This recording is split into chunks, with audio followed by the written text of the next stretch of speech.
તાલુકામાંથી હજ અદા કરવા માટે સાઉદી અરબ મક્કા મદીના જવા હાજી સાહેબો રવાના થયા હતા। વડોદરા શહેર તાલુકામાંથી હજ અદા કરવા માટે સાઉદી અરબ મક્કા મદીના જવા હાજી સાહેબો રવાના થયા હતા। ઇસ્લામ ધર્મના 5 આધાર સ્તંભ પૈકી શરીરનું પાક હોવાનું કલમા, નમાઝ, રોજા, જકાત અને પૈસા પાત્ર હોય તેને હજ ફરજિયાત બનાવે છે। જે માલિકની મત પૈસાદાર હોય છે જેઓ માટે હજ મક્કા મદીના અરાફતમાં ફરજિયાત 5 દિવસની હજ વિધિ કરવામાં આવે છે।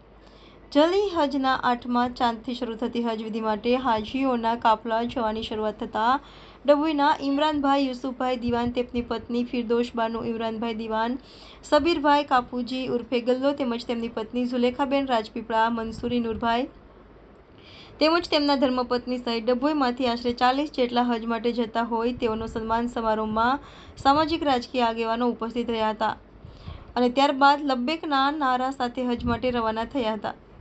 જિંદગીની અનમોલ ઈચ્છા પૂર્ણ કરવા મક્કા મદીના જવા માટે હાજીઓનો કાફલો પહોંચવાનો પ્રારંભ થઈ રહ્યો છે। બધા હાજી સાહેબો કિસ્મતવાળા છે, અલ્લાહના મહેમાન બનીને જઈ રહ્યા છે। મક્કા ખાતે ઉમરાન વિધિ તેમજ મદીના શરીફમાં ઇસ્લામ ધર્મના સ્થાપક હજરત ગમ હમદ મુસ્તફા સઅના ગુંબજના દીદાર કરવાનું સૌભાગ્ય પ્રાપ્ત થશે।